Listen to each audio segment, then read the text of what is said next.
ആഗ്രഹങ്ങളെയും ഇഷ്ടങ്ങളെയും ബാക്കി നിർത്തി മതിവരാതെ പടിയിറങ്ങിയ ഒരു സ്കൂൾ കാലം. അന്ന് വേദനയിൽ കുതിർത്ത ചൂരൽ കഷായങ്ങൾ ഇന്ന് ഓർമ്മകളിൽ മധുരം നിറയ്ക്കുന്നു. പരീക്ഷ പേപ്പറുകൾക്ക് മുന്നിൽ മിടിച്ചു തകരാത്ത ഒരു ഹൃദയവും ഉണ്ടാകില്ലല്ലോ. മനസ്സിന്റെ ചിപ്പിക്കുള്ളിൽ ഒളിഞ്ഞിരിക്കുന്ന ആരും കൊതിക്കുന്ന ആ വസന്തകാലത്തിലേക്ക് നർമ്മത്തിൽ ചാലിച്ച് നമ്മെ കൂട്ടിക്കൊണ്ടു പോവുകയാണ് ടീം.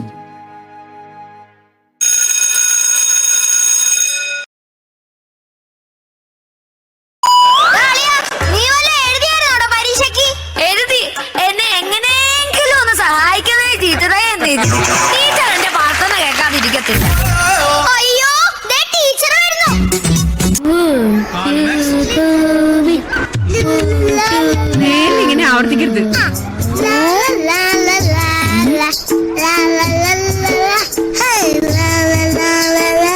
എന്താണ് ഇത്? ചനിയ പണിവാളി ഉള്ളിപ്പോയി. Good morning teacher. Good morning teacher. Good morning teacher. Good morning teacher. മര്യാദയ്ക്ക് ഗുഡ് മോർണിംഗ് പറയാൻ പറ്റുമെങ്കിൽ മാത്രം പറഞ്ഞാൽ മതി, അല്ലെങ്കിൽ ഗുഡ് മോർണിംഗ് കേൾക്കണ്ട. Good morning teacher. ഇതിലും ഭേദം മറ്റേതായിരുന്നു. അവിടെ ഇരി പിള്ളേരെ അവിടെ ടീച്ചർ ഇവൻ ചുമ്മാ എന്നെ മുടി പിടിച്ച് വലിക്കുന്നു. ഇത് ക്ലാസ് ആണോ ചന്തയാണോ? ഇത് ക്ലാസ് ആണ് ടീച്ചർ. ഇനിയിപ്പോ ചന്തയാവുമെന്തോ. ടീച്ചർ ഇവൻ ക്ലാസ് ഇരുന്ന് ഫുഡ് കഴിക്കരുതെന്ന് ഞാൻ പറഞ്ഞിട്ട് അവിടെ ഇരുന്നാ മതി. പറഞ്ഞത് കേട്ടോ. മുടിയും വെട്ടൂല, ക്ലാസ്സിൽ ഒന്ന് വന്നോളും. എന്റെ അമ്മോ, ഇതിനെയൊക്കെ കൊണ്ട് ഞാൻ തോറ്റ്. അപ്പം നമ്മൾ ഇന്ന് നെക്സ്റ്റ് പഠിപ്പിക്കാൻ പോകുന്ന ചാപ്റ്റർ ഇന്ന് എക്സാം പേപ്പർ തരാന്ന് പറഞ്ഞിട്ടുണ്ട്. ഓ ഉള്ളതാണ് ഇന്ന് എക്സാം പേപ്പർ തരാൻ പറഞ്ഞത്. എനിക്കൊരു തലകറക്കം ടീച്ചർ. എന്താന്ന് അറിഞ്ഞൂടാ. തല കറങ്ങും. പിടിച്ച് നമുക്ക് നാളെ പേപ്പർ കൊടുത്താൽ പോരെ? അല്ലല്ല, ഞാൻ ഇന്ന് നിന്റെ പേപ്പർ തരാം. ആദ്യം നിന്റെതാണ് ലാസ്റ്റ് ഇരുന്ന് ആദ്യം തരാം. ആദ്യം തരാൻ പോണോ? ആദ്യം നിന്റെ പേപ്പർ തരാം. അപ്പൊ വേണ്ട, അവസാനം തന്നാ. അല്ല ചെറുതായിട്ട് നീ വാങ്ങിച്ചിട്ട് പോ. അല്ല ടീച്ചർ, ഇപ്പൊ ചെറുതായിട്ട് മാറ്റും. എന്നാ പോയി രാവിലെ ഓരോ നമ്പറായിട്ട് വന്നോളും. സൈലൻസ്. ആദി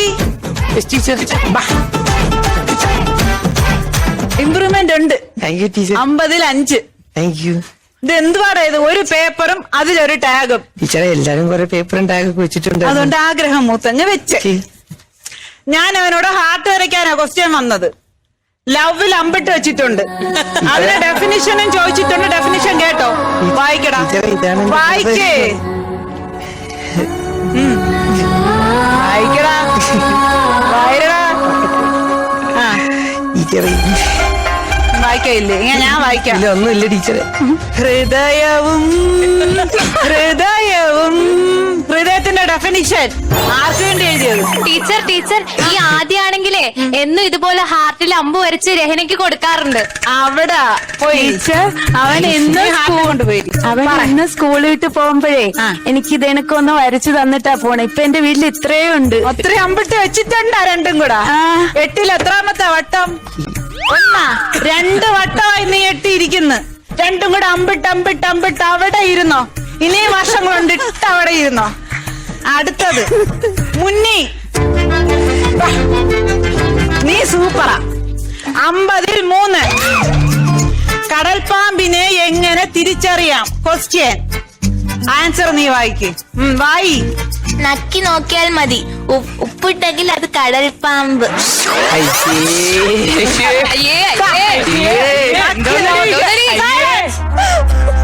നക്കി നോക്കിയാ മതി. ഉപ്പുണ്ടെങ്കിൽ കടൽ പാമ്പ്. പോയിരി പോ, നിന്നെ ഞാൻ എടുത്തോളാം.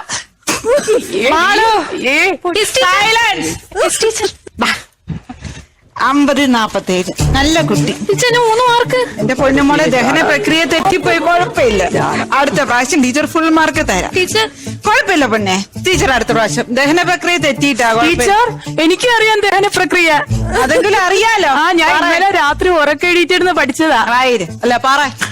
വലത്തെ കൈയിൽ തുടങ്ങി ഇടത്തെ കൈയിൽ അവസാനിക്കുന്ന ഒരു പ്രക്രിയയാണ് ദഹന പ്രക്രിയ. വലത്തെ കൈയിൽ തുടങ്ങി ഇടത്തെ കൈയിൽ അവസാനിക്കുന്ന പ്രക്രിയ ദഹന പ്രക്രിയ. അയ്യോ ടീച്ചർ, ഞാൻ പൊന്നുമോക്ക് പേപ്പർ വേണ്ടേ? നല്ല വാലൊക്കെ ഇട്ട് വരച്ച് സെറ്റ്. സമയം കിട്ടുന്നുണ്ടാ? 7:30 തുടങ്ങും, 9:30 തീരും. തീരും. വാ. അപ്പൊ എക്സാം ഒക്കെ എങ്ങനെ എഴുതി? നല്ല എളുപ്പമായിരുന്നു ടീച്ചർ. ആണല്ലോ. ദാ ഞാൻ പിടിച്ചോ. ഫുള്ള് എഴുതി. കൊറേ പേപ്പർ ഉണ്ട്, 10-20 പേപ്പർ ഉണ്ട്, എല്ലാം കൂടെ ചേർത്ത്. നേരെ പിടി. Handle with care. അതെന്താ ടീച്ചർ? തറ വീണ പൊട്ട മുട്ട. 0 ടീച്ചർ ഇതെന്തോ എന്നോട് ദേഷ്യം കൊണ്ട് ചെയ്തതാ. ഞാൻ നന്നായിട്ട് എഴുതിയതായത്. ഞാൻ ചോദിക്കട്ടെ 5ാമത്തെ ക്വസ്റ്റ്യൻ എനിക്ക് അറിയാൻ വയ്യ, ആൻസർ എനിക്ക് അറിയാൻ വയ്യ. നീ തന്നെ വായിച്ച് നീ തന്നെ ഉത്തരം പറയാ. വായി. മണിപ്രവാളം എന്നാൽ എന്ത്? മണിപ്രവാളം എന്നാൽ എന്ത്? ഉത്തരം വായി. പരീക്ഷ ഹാളിൽ കയറാൻ നേരം മണി അടിക്കുമ്പോൾ കുട്ടികൾക്കുണ്ടാകുന്ന പ്രവാളമാണ് മണിപ്രവാളം. വാ. അത് വിട്. ഞാൻ നിന്റെ ഏത് ടീച്ചർ? ബയോളജി ടീച്ചർ തന്നെ അറിയാം. എന്നിട്ടാണ് ഇതിലുള്ള ഹിസ്റ്ററി പൊണ്ണ തെറ്റ് മൊത്തം നീ എഴുതിയത്. മുഴുവൻ ഹിസ്റ്ററി എവിടെ നിന്ന് വന്നത്? ടീച്ചർ ഇത് പറ്റിയതേ ആ. അന്ന് എക്സാമിന്റെ അന്ന് 2 എക്സാം ഉണ്ടായിരുന്നു. Biology history. ആ. ഞാൻ 2 പോക്കറ്റിലായിട്ട് ബിറ്റ് വെച്ചായിരുന്നു. അപ്പൊ എടുത്തെഴുതിയപ്പോ ബയോളജിയുടെ ഹിസ്റ്ററിയിലും ആയിപ്പോയി, ഹിസ്റ്ററിയിലെ ബയോളജിയിലും ആയിപ്പോയി. ഇടുക്കി ടീച്ചർ അതുകൊണ്ട് എന്നെ ഒന്ന് ഹെൽപ്പ് ചെയ്യണം. ഈ പേപ്പർ കൊണ്ടുവന്ന് ഹിസ്റ്ററി ടീച്ചറിന് കൊടുത്തിട്ട് ആ പേപ്പർ ടീച്ചർ വായിച്ചിട്ട് അപ്പൊ ടീച്ചർ ഇത് ഫുള്ളും ശരിയിടും, മറ്റേ ടീച്ചർ ഫുള്ളും ശരിയിടും. അപ്പൊ എനിക്ക് ഫുൾ മാർക്ക്. ആ കളി കൊള്ളാം. എവിടെയാണ് മാറ്റി എഴുതാൻ പോയി. ടീച്ചറിന്റെ വീട്ടിലെ റൂമില്. ടീച്ചർ ഞാൻ പറഞ്ഞില്ല ടീച്ചർ. ഒന്നുകിൽ നീ ഈ സ്കൂളിൽ നിന്ന് വെളിയിൽ, അല്ലെങ്കിൽ ഞാൻ വെളിയിൽ. എനിക്കിനി നിന്നെ പഠിപ്പിക്കാൻ വയ്യ. ടീച്ചർ ഞാൻ ഒരു കാര്യം പറയട്ടെ. നടക്കൂല. ഒരു കാര്യം കൂടെ, ഒരു കാര്യം. ഇന്നലെ എന്റെ മാത്സ് പേപ്പർ കിട്ടിയായിരുന്നു. അപ്പൊ അതില് കെമിസ്ട്രി ആയിരുന്നു ഇതേപോലെ എഴുതി വെച്ചിരുന്നു. അപ്പൊ എന്റെ പ്രിൻസിപ്പളുടെ റൂമിൽ കൊണ്ടുപോയായിരുന്നു. അപ്പൊ എന്റെ അടുത്ത് പറഞ്ഞു ഇനി എന്തെങ്കിലും കുഴപ്പമായിട്ട് വന്നാൽ നിനക്ക് TC തരുമെന്ന്. അതല്ല ഞാൻ പറഞ്ഞു. ഒന്നേ നീ പുറത്ത്, അല്ലെങ്കിൽ ഞാൻ അകത്ത്. വാ. Teacher, please.